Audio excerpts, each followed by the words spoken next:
In the vast expanse of the cosmos, where humanity's reach extended to distant stars, the Starship Odyssey cruised through the inky void.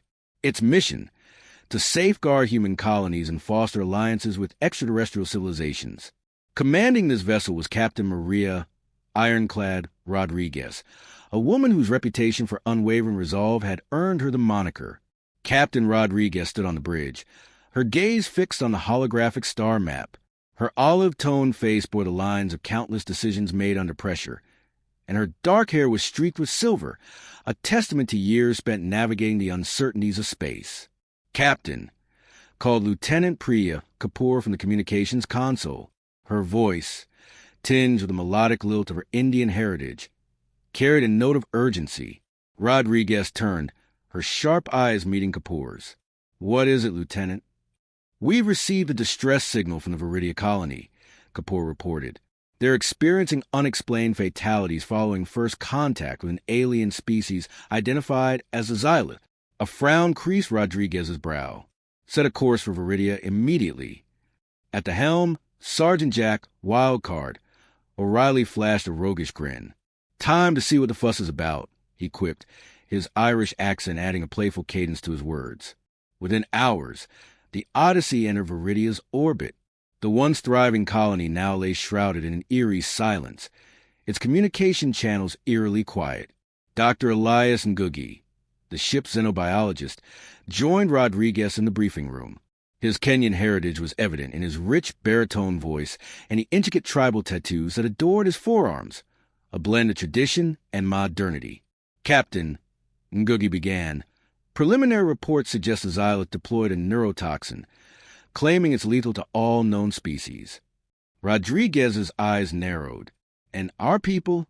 "The fatalities are consistent with neurotoxic exposure," Ngugi confirmed. "But without samples, I can't develop a countermeasure." "Then we need to get one," Rodriguez declared. "Prepare an away team." As the team assembled in the transporter room, Kapoor approached Rodriguez. "Captain, perhaps I could attempt to communicate with the xylith. Understand their motives." Rodriguez considered this. "Very well, Lieutenant, but stay on your guard." Moments later, the away team materialized on Viridia's surface. The air was thick with tension, the once bustling colony now a ghost town. O'Reilly scanned the area, his hand hovering near his sidearm. "Feels like a setup," he muttered. Ngugi knelt beside a fallen colonist, his expression grim. "Symptoms align with neurotoxin exposure," he observed, "but I need a live sample to be certain." Before they could proceed, a group of xylith emerged from the shadows.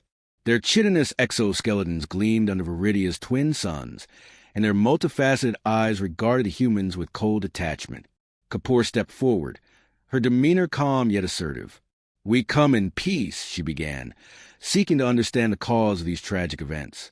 The lead xylith clicked its mandibles before responding in a synthesized voice. "Your kind encroached upon our territory. The toxin ensures our sovereignty." Rodriguez's jaw tightened. "We were unaware of your claim. Killing innocents is not the path to resolution. Your species is resilient," the xylith acknowledged, "but our poison is unbeatable." Ngugi interjected. "If we could study the toxin, perhaps we could find a way to neutralize its effects, ensuring peaceful coexistence." The xylith leader considered this. "Very well, we shall provide a sample. But know this, any further encroachment will be met with swift retaliation." With the toxin sample secured, the away team returned to the Odyssey. In the ship's laboratory, Ngugi analyzed the compound, his mind racing against time. "The toxin targets neural pathways unique to each species," he explained during a briefing. "However, human neurology possesses a unique adaptability. I believe I can synthesize a counteragent." "How long?" Rodriguez inquired. 12 hours, if all goes well," Ngugi replied. As Ngugi worked tirelessly, Kapoor delved into the xylith's cultural archives, seeking insights into their societal structure and values. Her findings revealed a species driven by a deep-seated fear of extinction, having faced numerous existential threats in their history. Meanwhile, O'Reilly prepared the ship's defenses, anticipating. The Odyssey maintained a geostationary orbit above Viridia, its senses attuned to any sign of xylith activity. Within the ship's laboratory, Dr. Elias Ngugi scrutinized the alien neurotoxin under a high-resolution microscope. His analytical mind dissected the compound's molecular intricacies, seeking a vulnerability. "Fascinating," he murmured, noting the toxin's unique configuration. "It seems to exploit specific neural pathways, but human neuroplasticity might offer defense." Captain Maria Rodriguez entered, her presence commanding attention. "Doctor, any progress?" Ngugi adjusted his glasses. "Preliminary analysis suggests our brain's adaptability could counteract the toxin's effects. However, I need more time to develop a viable counteragent." Rodriguez nodded, her expression resolute. "Understood. Keep me updated." Meanwhile, Lieutenant Priya Kapoor immersed herself in the Xylitha's linguistic patterns, attempting to decipher their complex syntax. Her idealistic nature drove her to seek understanding amidst conflict. "If we can communicate effectively," she mused, "perhaps we can find common ground." Sergeant Jack O'Reilly, ever the wild card, lounged nearby, cleaning his sidearm. "Diplomacy's all well and good, Priya, but sometimes a show of strength speaks louder." Kapoor shot him a wry smile. "And sometimes, Jack, words can achieve what weapons cannot." An alert chimed, drawing their attention. "Captain to the bridge," the intercom announced. On the bridge, the crew observed the Xylith mothership appearing on the main view screen, a bioorganic behemoth pulsating with eerie luminescence. "They're hailing us," reported Ensign Lee from a communications console. On screen, Rodriguez ordered. The visage of the Xylith leader materialized, a chitinous face with multifaceted eyes reflecting the coldness of space. "Human vessel," it intoned, "you trespass in our domain." Rodriguez met its gaze unflinchingly. "We seek a peaceful resolution to this conflict. Your deployment of the neurotoxin has caused unnecessary loss of life." The Xylitha's mandibles clicked rhythmically. "Your species encroaches upon our territory. The toxin ensures our sovereignty." Kapoor stepped forward. "With respect, we were unaware of your territorial claims. Open dialogue could prevent further misunderstandings." "Dialogue," the Xylith echoed, its tone inscrutable. "Yes," Kapoor affirmed. "A mutual exchange to foster understanding and coexistence." The Xylith leader regarded them silently before responding. "Very well. A delegation may board our vessel to negotiate terms." Rodriguez exchanged glances with her team. "We'll prepare a shuttle."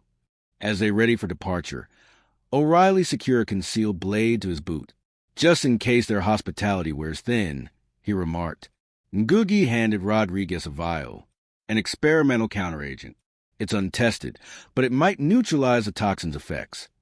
"Let's hope we won't need it," Rodriguez replied, pocketing the vial. The shuttle traversed the void, docking with the Xylith mothership.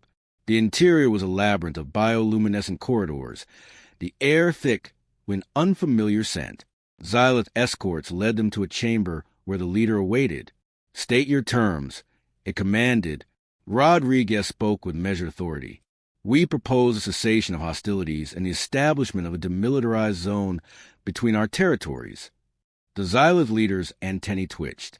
"And what deterrent prevents your kind from violating this accord?" "Mutual benefit," Kapoor interjected. "Collaboration in areas such as trade, science, and culture could enrich both our species." The leader's eyes glimmered with contemplation. "Your proposal is intriguing. However, trust is not easily granted." O'Reilly leaned in, his tone disarmingly casual. "Trust has to start somewhere, mate. Why not here and now?" The Xylith leader regarded him curiously. "Your demeanor is unconventional." O'Reilly grinned. "That's one way to put it." A tense silence ensued, the weight of potential alliance or continued conflict hanging in the balance. "We shall consider your proposal," the Xylith leader finally declared. "Return to your vessel. Our decision will be communicated in due course." Back aboard the Odyssey, the crew convened in the briefing room. The Odyssey's briefing room buzzed with subdued tension. Captain Maria Rodriguez stood at the head of the table, her gaze steady as she addressed her senior staff. "The Xylith have agreed to a second meeting," she announced. "This time aboard our ship." Lieutenant Priya Kapoor's eyes sparkled with hope. A positive development, Captain. Perhaps they're open to genuine dialogue. Sergeant Jack O'Reilly leaned back, arms crossed. Or they're setting a trap. We should be cautious. Dr. Elias Ngugi adjusted his glasses thoughtfully. Regardless, it's an opportunity to understand their intentions better. Rodriguez nodded. Agreed. We'll proceed with vigilance. Lieutenant Kapoor, prepare our linguistic databases for real-time translation. Sergeant O'Reilly, coordinate security protocols. As the team dispersed, Kapoor approached O'Reilly, her expression earnest. Jack, I know you're wary, but this could be a turning point. He met her gaze, his tone softened. I hope you're right, Priya, but I'll be ready just in case. Hours later, the Xyloth delegation arrived. A trio of imposing figures, their exoskeletons gleaming under the ship's lights. Their leader, the same who had communicated earlier, inclined its head. We appreciate your hospitality, it intoned. Rodriguez offered a cordial nod. Welcome aboard the Odyssey. Shall we proceed to the conference room? Seated around the table, the atmosphere was taut with unspoken apprehension. Kapoor initiated the dialogue. We seek to understand the origins of our conflict, she began. Perhaps there's a way to coexist peacefully. The Xyloth leader's antennae twitched. Your species' expansion encroaches upon our sacred territories. The neurotoxin was a deterrent. Ngugi leaned forward, curiosity piqued. This toxin, it's a remarkable biochemical agent. What led to its development? A subtle shift occurred among the Xyloth, a sign of unease. It is derived from our planet's flora, the leader replied. A defense mechanism, now repurposed. O'Reilly's eyes narrowed. Repurposed for war. For survival, the Xyloth corrected. The conversation continued, each side probing the other's motives and histories. Gradually, the rigid formalities softened, replaced by genuine curiosity. As the meeting drew to a close, the Xyloth leader produced a crystalline vial containing a luminescent liquid. A gesture of goodwill, it said. This antidote neutralizes the neurotoxin. Rodriguez accepted the vial cautiously. We appreciate this gesture. May it pave the way for trust, the leader responded. After the Xyloth departed, the crew gathered in the lab, examining the vial. Fascinating, Ngugi murmured, analyzing its composition. It aligns with our research. This could be the breakthrough we needed. Kapoor smiled. Perhaps this is the beginning of a new chapter. O'Reilly remained stoic. Let's hope it's not a poison chalice. Unbeknownst to the crew, a shadow loomed. Within the vial's luminescence hid an undetectable pathogen, a contingency planned by a faction within the Xyloth, distrustful of peace. As the Odyssey sailed through the stars, an invisible threat began its silent work, setting the stage for challenges yet to come. The Odyssey continued its voyage through the cosmos, the crew unaware of the insidious threat that had infiltrated their vessel. The luminescent vial, presented by the Xyloth as a token of goodwill, remained under analysis in the medical bay, its true nature concealed. Dr. Elias Ngugi, the ship's chief medical officer, was engrossed in studying the vial's contents. The complex biochemical structure fascinated him, offering potential insights into Xyloth biology. This compound could significantly advance our xenobiological knowledge, he remarked, his eyes reflecting the vial's eerie glow. On the bridge, Lieutenant Priya Kapoor monitored communication channels, her fingers deftly navigating the console. Her optimism about fostering an alliance with the Xyloth was tempered by an inexplicable sense of unease. Sergeant Jack O'Reilly, ever vigilant, conducted routine security sweeps throughout the ship. His instincts told him that the Xyloth's sudden cooperation warranted caution. Trust but verify, he muttered, recalling an old Earth proverb. Captain Maria Rodriguez convened a meeting in the briefing room to discuss their observations. The senior staff gathered around the holographic display, which projected a rotating image of the vial. Dr. Ngugi, any updates on the antidote? Rodriguez inquired, her tone measured. Ngugi adjusted his glasses, his expression thoughtful. Preliminary analyses confirm its potential to neutralize the Xyloth neurotoxin. However, comprehensive testing is necessary to ensure its safety and efficacy. Kapoor leaned forward, her brow furrowed. Could there be undetected compounds or delayed effects? It's a possibility, Ngugi conceded. We'll conduct extensive simulations and control trials. O'Reilly crossed his arms, skepticism evident. And if this is a Trojan horse? The Xylith aren't renowned for their benevolence. Rodriguez nodded, acknowledging his concern. We'll proceed with caution. Dr. Ngugi, prioritize the analysis. Lieutenant Kapoor, maintain heightened surveillance for anomalies. Sergeant O'Reilly, continue enforcing security protocols. As the crew resumed their duties, subtle anomalies began to manifest within the ship systems. Unbeknownst to them, the pathogen concealed within the vial had started integrating with the Odyssey's bioneural circuitry, a sophisticated network linking the ship's operations. In the engineering bay, Chief Engineer Malik Thompson noticed irregular fluctuations in the power grid. "That's odd," he muttered, initiating diagnostics. The readings displayed minor inconsistencies, nothing alarming but unusual nonetheless. He tapped his communicator. "Captain, I'm detecting anomalies in power distribution. It's minor, but worth noting." "Understood, Chief," Rodriguez replied. "Keep me informed of any developments." Over the following days, the anomalies persisted, gradually escalating in frequency and intensity. The pathogen, designed to remain undetectable, subtly altered the ship's systems, causing minor malfunctions that appeared coincidental. During a routine systems check, Kapoor noticed a delay in the communication array's response time. "Engineering, this is the bridge. We're experiencing a lag in the comm system. Can you investigate?" Thompson's voice crackled over the intercom. "On it, Lieutenant. It might be related to the power fluctuations we've observed."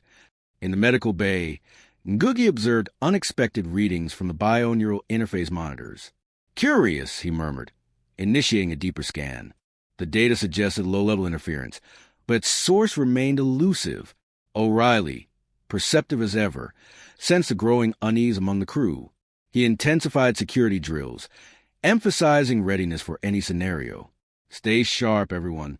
Complacency is our enemy," he reminded his team. One evening, as Rodriguez reviewed the accumulating reports, a realization struck her. The disparate issues, the power fluctuations, communication delays, bioneural irregularities, formed a pattern indicative of a coordinated infiltration. She summoned her senior staff to the briefing room. "We're facing a systemic threat," she stated, her voice resolute. "I suspect the Xylith antidote may be the catalyst." Ngugi's eyes widened in disbelief. "But we found no evidence of contamination.